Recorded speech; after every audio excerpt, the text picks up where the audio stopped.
الحمد لله رب العالمين والصلاة والسلام على سيد المرسلين نبينا محمد وعلى آله وصحبه أجمعين. أعوذ بالله من الشيطان الرجيم. بسم الله الرحمن الرحيم. يا أيها الذين آمنوا أطيعوا الله وأطيعوا الرسول ولا تبطلوا أعمالكم. تمام تعریفیں اللہ رب العالمین وحدہ لا شریک کے لیے ہیں، جو سارے کائنات کا خالق اور مالک ہے اور وحدہ لا شریک ہے، اور پیغمبر اعظم محمد عربی صلی اللہ علیہ وسلم پر درود و سلام ہوں، جو آخری نبی ہیں، آپ کے بعد کوئی نبی نہیں آنے والا، اور آپ ساری کائنات کے لیے آخری نبی ہیں اور آخری پیغمبر ہیں، اور آپ کی اتباع مانا ساری کائنات کے لوگوں کے لیے ضروری ہے۔ اتباع سنت رسول صلی اللہ علیہ وسلم کی اطاعت یہ ہر مسلمان کے اوپر فرض ہے، اور کوئی بھی آدمی اس وقت تک مسلمان نہیں کہلا سکتا جب تک وہ پیغمبر اعظم صلی اللہ علیہ وسلم کو اپنا آخری رسول نہ مانے اور آپ صلی اللہ علیہ وسلم کے بتائے ہوئے طریقے کے مطابق نہ چلے۔ آپ صلی اللہ علیہ وسلم نے کوئی بھی پیغام اس امت مسلمہ کے لیے اپنی طرف سے نہیں بھیجا، جو بات بھی آپ کہتے وہ اللہ تبارک و تعالیٰ کی طرف سے آپ کو بتائی جاتی، اور اس کی دلیل اللہ تبارک و تعالیٰ نے قرآن کریم میں بیان فرمائی، وَمَا يَنطِقُ عَنِ الْهَوَىٰ إِنْ هُوَ إِلَّا وَحْيٌ يُوحَىٰ، کہ آپ پیغمبر اعظم صلی اللہ علیہ وسلم اپنی طرف سے کوئی بات نہیں کہتے مگر خالق کائنات اللہ وحدہ لا شریک جو بات آپ کو وحی کرتے ہیں، جس چیز کا آپ کو حکم دیتے ہیں وہی چیز آپ دوسروں تک پہنچاتے ہیں۔ اسی طریقے سے آپ صلی اللہ علیہ وسلم نے ہمیں وضو کا طریقہ سکھایا، وہ طریقہ آپ صلی اللہ علیہ وسلم کو حضرت جبرائیل امین نے سکھایا۔ آپ صلی اللہ علیہ وسلم نے ہمیں نماز پڑھ کر بتائی، وہ نماز کا طریقہ اللہ تبارک و تعالیٰ نے جبرائیل امین کو بھیج کر ان کے ذریعے سے آپ صلی اللہ علیہ وسلم کو سکھایا۔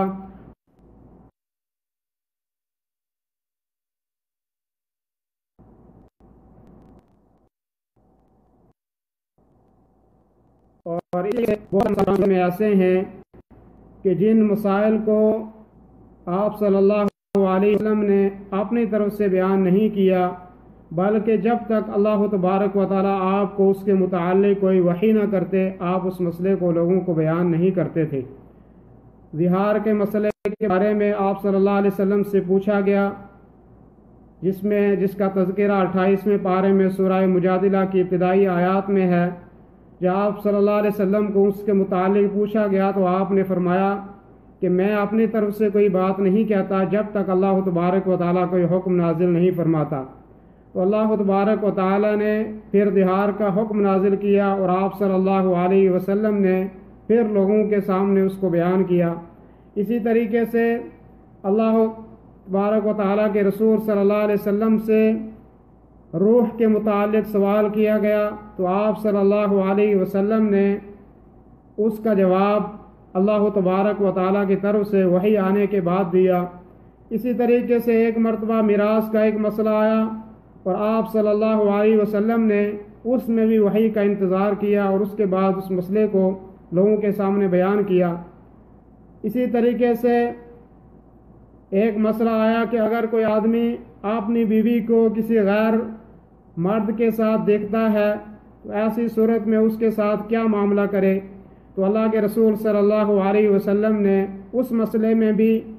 آپ نے انتظار کیا کہ اللہ تبارک و تعالیٰ کا کوئی حکم نازل ہو اور اس کے بعد اس کا فیصلہ کیا جائے۔ چنانچہ آپ صلی اللہ علیہ وسلم کو حکم ہوا اور اس میں لعان کے مسائل بیان کیے گئے، اور پھر اس کے ذریعے سے آپ صلی اللہ علیہ وسلم نے ان مسائل کو لوگوں کے سامنے بیان کیا۔ اسی طریقے سے آپ صلی اللہ علیہ وسلم نے اپنی ازواج مطہرات کے کہنے پر اور کچھ مسائل کی وجہ سے ان کے درمیان جو تھے، آپ نے کہا کہ شہد کو میں استعمال نہیں کروں گا۔ اللہ تبارک و تعالی نے قرآن کریم میں آیت نازل فرمائی اور کہا کہ کیا ایک ایسی چیز کہ جو اللہ تبارک و تعالیٰ نے آپ کے لیے حلال کی ہے اور آپ نے ازواج مطہرات کے کہنے کے اوپر آپ اس کو چھوڑ رہے ہو؟ تو چنانچہ آپ صلی اللہ علیہ وسلم نے جو بھی حکم ہم تک پہنچائے، جو بھی باتیں آپ نے بیان فرمائی، جو بھی آپ کا طریقہ ہم تک پہنچا، وہ وحی کے ذریعے سے آیا اور وہ اللہ تبارک و تعالیٰ کی طرف سے آتا تھا اور رسول صلی اللہ علیہ وسلم اس کو ہم تک بیان کرتے تھے۔ اور آپ صلی اللہ علیہ وسلم کے دور میں جو صحابہ تھے ان کے لیے بھی وہ آپ کا حکم ماننا ضروری تھا، اور قیامت تک آنے والے جو لوگ ہیں ان کے لیے بھی آپ صلی اللہ علیہ وسلم کے احکام اور آپ کی سنتوں پر عمل کرنا ضروری ہے۔ اور اللہ تبارک و تعالیٰ نے قرآن کریم میں فرمایا وَمَا أَرْسَلْنَاكَ إِلَّا كَافَّةً لِلنَّاسِ بَشِيرًا وَنَذِيرًا، کہ آپ ساری کائنات کے لوگوں کے لیے آپ جو ہے وہ پیغمبر بنا کے بھیجے گئے ہیں، اور ساری کائنات کے لوگوں کی طرف آپ ڈرانے والے اور خوشخبری دینے والے بنا کر آپ کو بھیجا گیا ہے۔ چنانچہ اس حدیث اور آپ صلی اللہ علیہ وسلم کی سنتوں کی طلب کے اندر بہت سارے صحابہ اور ائمہ اور صالحین نے بڑی بڑی تکلیفیں برداشت کی۔ چنانچہ امام احمد بن حنبل رحمہ اللہ 218 سن ہجری کے اندر مامون رشید کے عہد حکومت کے اندر معتزلہ کا فرقہ وجود میں آیا، اور اس معتزلہ کے فرقے نے ایک نئی چیز ایجاد کی اور ایک نیا مسئلہ جو ہے وہ نکالا۔ وہ یہ تھا کہ انہوں نے کہا کہ قرآن کریم جو ہے وہ مخلوق ہے، یعنی قرآن کریم اللہ کا کلام نہیں ہے، وہ مخلوق ہے۔ امام احمد بن حنبل رحمہ اللہ نے اس وقت کے ظالم حکمرانوں کے سامنے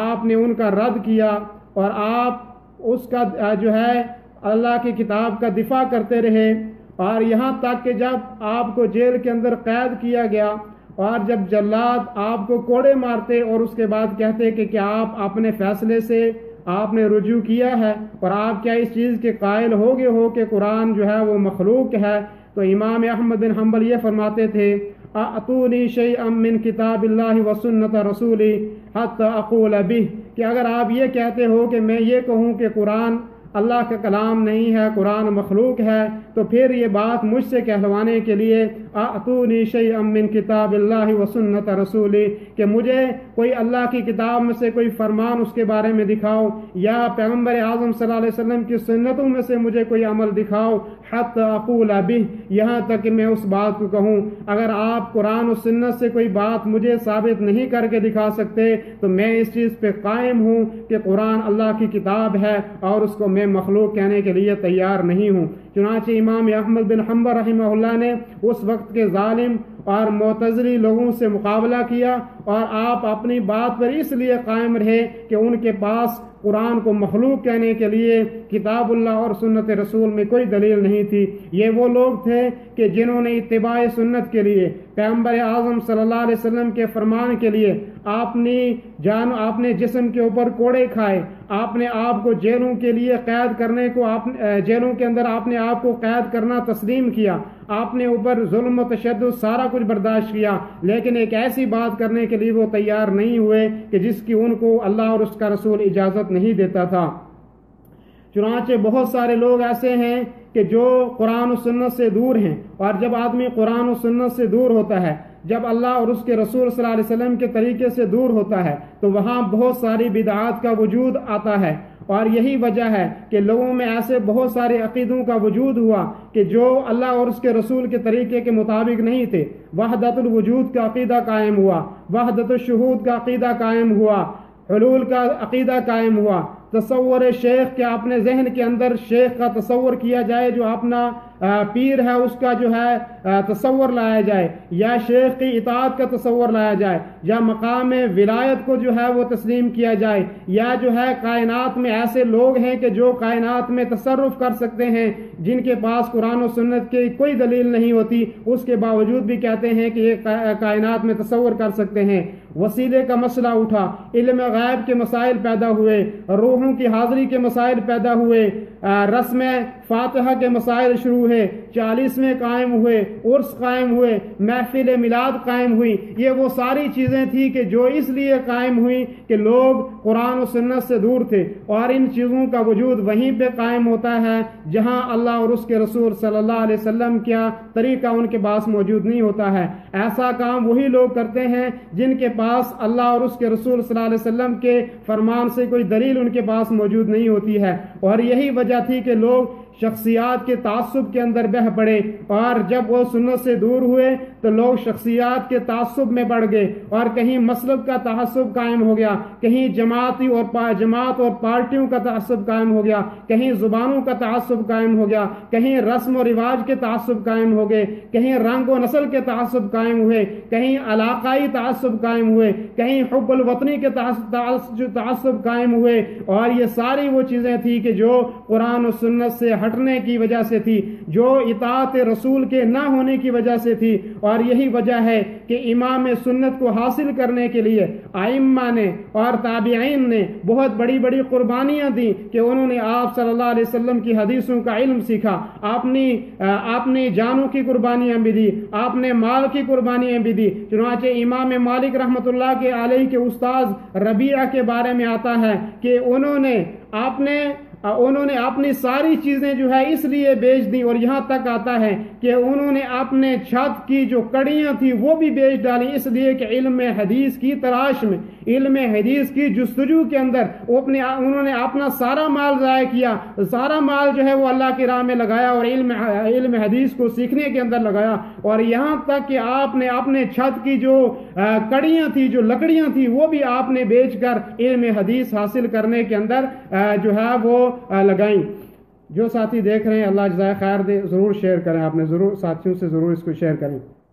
اسی طریقے سے امام یحییٰ ابن معین نے علم حدیث کے تلاش کے لیے 10.5 لاکھ درہم کی رقم خرچ کی۔ ہم لوگ کہتے ہیں کہ قرآن و سنت کا علم ہمیں ایسے آ جائے گا، ہم اس کو سیکھیں گے بھی نہیں، ہم اس کے لیے کتابیں بھی نہیں جو ہے وہ خریدیں گے، ہم حدیثوں کو پڑھیں گے بھی نہیں، ہم حدیثوں کا مطالعہ بھی نہیں کریں گے، اور اس کے بعد کہیں گے کہ ہم جو ہے وہ اتباع سنت، چاہے کوئی اپنے آپ کو اہل سنت کہلانے والا ہو، چاہے کوئی اپنے آپ کو یہ کہتا ہو کہ میں سنت رسول کا تابع دار ہوں، لیکن اگر وہ حدیثوں کو نہیں پڑھتا ہے، اگر وہ حدیثوں پہ علم نہیں کرتا ہے، اگر اس کے پاس حدیث کی کتابیں نہیں ہیں، تو بات یہ آپ سمجھ لیں کہ وہ صحیح معنوں میں سنت رسول پر عمل کرنے والا نہیں ہے۔ اس لیے کہ ائمہ اور صالحین نے اپنے مالوں کو بھی خرچ کیا اس علم حدیث کے تلاش کے لیے۔ تو میں عرض کر رہا تھا کہ امام یحییٰ ابن معین نے آپ 10.5 لاکھ درہم خرچ کیے صرف علم حدیث کو تلاش کرنے کے اوپر،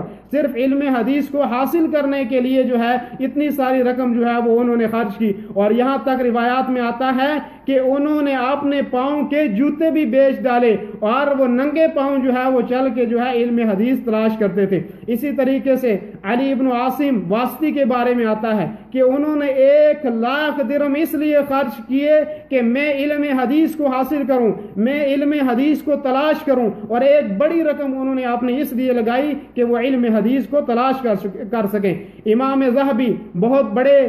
جو ہے وہ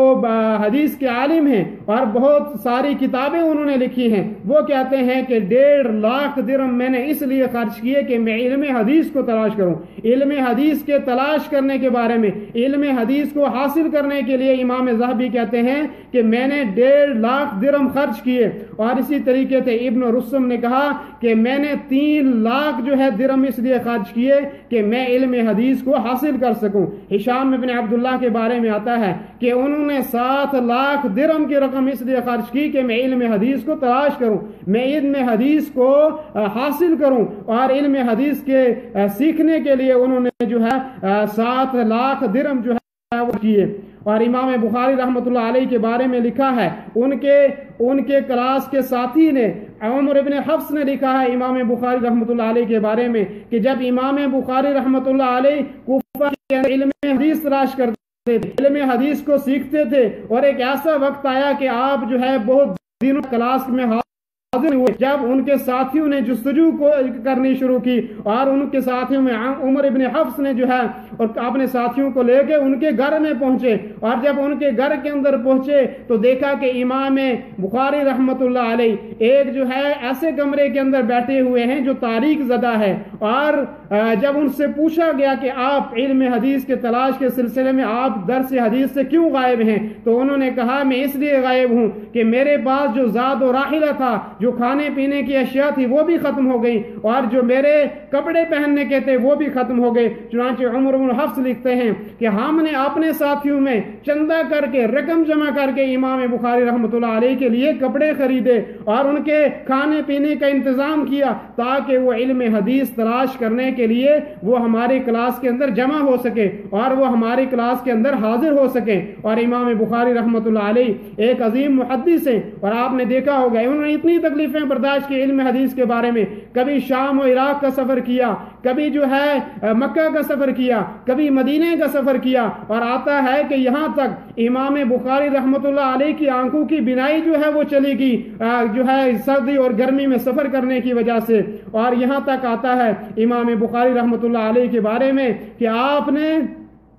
اتنی بڑی قربانیاں دی علم حدیث کے سلسلے میں، اور یہاں تک کہ جب آپ نے بخاری شریف لکھی آپ جو ہے وضو کرتے تھے اس سے پہلے، بعض روایتوں میں آتا ہے آپ اس سے پہلے غسل کرتے تھے، آپ جو ہے نفلی نماز پڑھتے تھے اور اللہ سے کہتے تھے کہ اللہ اگر یہ حدیث جو میں لکھ رہا ہوں یہ صحیح ہے تو مجھے اس کی توفیق عطا فرما کہ میں اس کو لکھ سکوں۔ اور چنانچہ یہی وجہ ہے کہ امام بخاری رحمۃ اللہ علیہ کو علم حدیث میں وہ مقام حاصل ہے جو تمام محدثین میں کسی کو حاصل نہیں ہے، اور امت مسلمہ سب کا اس بات پہ اتفاق ہے کہ قرآن مجید کے بعد اگر سب سے صحیح ترین کتاب اگر کوئی ہے تو وہ بخاری شریف ہے، اس سے بڑھ کر کوئی حدیث کی کتاب نہیں ہے، اور اس کی شروط حدیث لینے کی اتنی سخت ہے کہ جتنی دوسرے ائمہ میں سے کسی کی شروط اتنی سخت نہیں ہے۔ اور اسی طریقے سے امام مالک رحمۃ اللہ علیہ کے بارے میں آتا ہے کہ امام مالک رحمۃ اللہ علیہ آپ جو ہے اپنے جسم کے اوپر آپ نے کوڑے کھائے بادشاہ وقت سے حدیث علم حدیث کی تلاش کے سلسلے میں اور حدیثوں کو بیان کرنے کے سلسلے میں آپ نے اپنے ننگے جسم کے اوپر لوگوں سے جو ہے وہ کوڑے کھائے۔ اور امام احمد بن حنبل رحمہ اللہ کے بارے میں آتا ہے کہ آپ جب یمن سے نکلے تو آپ کے پاس جو ہے آپ کے پاس کھانے کے لیے کچھ نہیں تھا، چنانچہ آپ نے روٹی پکانے والے سے نان بائی سے کچھ جو ہے روٹیاں ادھار کے طور پہ لی اور ان کو اپنے جوتے دی، اور یہاں تک کہ جب راستے میں آئے تو کچھ اونٹ چرانے والوں کے ساتھ آپ نے بھی محنت و مزدوری شروع کر لی۔ یہ وہ لوگ تھے کہ جنہوں نے علم حدیث کو تلاش کرنے کے لیے، جنہوں نے سنت رسول پر عمل کرنے کے لیے بہت بڑی قربانیاں دی۔ اور امام سفیان ثوری ان کا وہ مقام ہے حدیث کے اندر، وہ کہتے ہیں کہ ان کے بارے میں قتل کا حکم نافذ کیا کہ ان کو قتل کر دیا جائے۔ امام شافعی رحمۃ اللہ علیہ کو گرفتار کیا گیا، امام احمد بن حنبل رحمہ اللہ کو جیلوں کے اندر قید کیا گیا، امام ابو حنیفہ رحمۃ اللہ علیہ کا جنازہ جیل سے اٹھا۔ یہ وہ لوگ تھے کہ جن کو اس وجہ سے تکلیفیں دی گئی، جن کو اس وجہ سے پریشان کیا گیا کہ وہ اللہ کے رسول صلی اللہ علیہ وسلم کی حدیثیں بیان کرتے تھے، وہ اللہ کے رسول صلی اللہ علیہ وسلم کی حدیثوں کا علم تلاش کیا کرتے تھے۔ یہ وہ لوگ تھے کہ جنہوں نے سنت رسول اور اتباع رسول صلی اللہ علیہ وسلم کے تلاش کرنے کے لیے بڑی بڑی قربانیاں دی۔